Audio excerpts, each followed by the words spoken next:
Fin 2018, les dons des Français à destination des associations caritatives ont été en forte baisse et les conséquences ne sont pas négligeables. Certaines structures ont vu leur récolte baisser de 3 à 28%, ce qui représente plusieurs millions d'euros de pertes.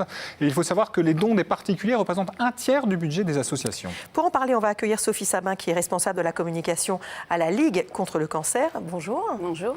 Est-ce que vous avez déjà évalué le montant de ces pertes pour votre association ? Oui, pour l'année 2018, la baisse est de 8 millions d'euros, soit 16% des dons pour la Ligue. Et on a des explications sur cette baisse des dons ? Oui, il y a plusieurs explications. Il y a déjà la hausse de la CSG qui fait que les retraités ont commencé à moins donner en 2017 et ça s'est confirmé en 2018. La suppression de l'ISF aussi, et pour beaucoup. Il y a tout un climat d'incertitude par rapport aux réformes fiscales.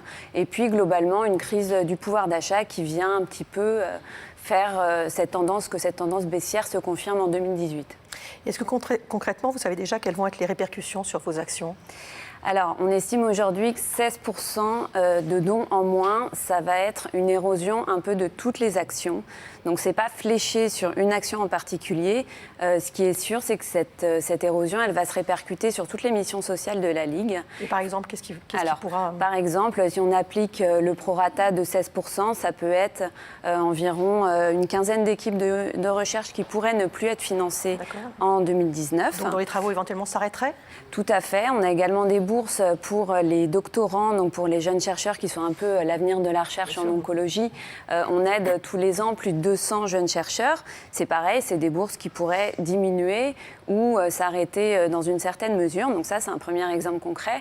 Il faut savoir que la Ligue, c'est le premier financeur privé de la recherche. Donc c'est extrêmement important de maintenir ce niveau de financement de la recherche. On finance 36 millions d'euros tous les ans pour la recherche. Donc ça, c'est un premier exemple. Et puis, il y a évidemment tout ce qui est aide pour les personnes malades et leurs familles. Les malades et les proches. C'est quelque chose qui nous préoccupe beaucoup, puisque tous les ans, la Ligue consacre 21 millions d'euros à l'aide pour les personnes malades et ce montant-là pourrait être revu à la baisse. Je vous donne un exemple très concret.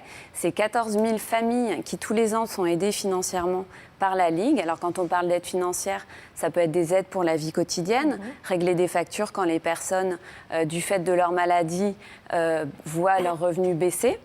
Ça peut être des aides à payer des factures, à payer les impôts, etc. Ça peut être des aides aux gardes d'enfants. Ça peut être le financement de tout ce qui reste à charge. Je crois que vous allez en parler juste après.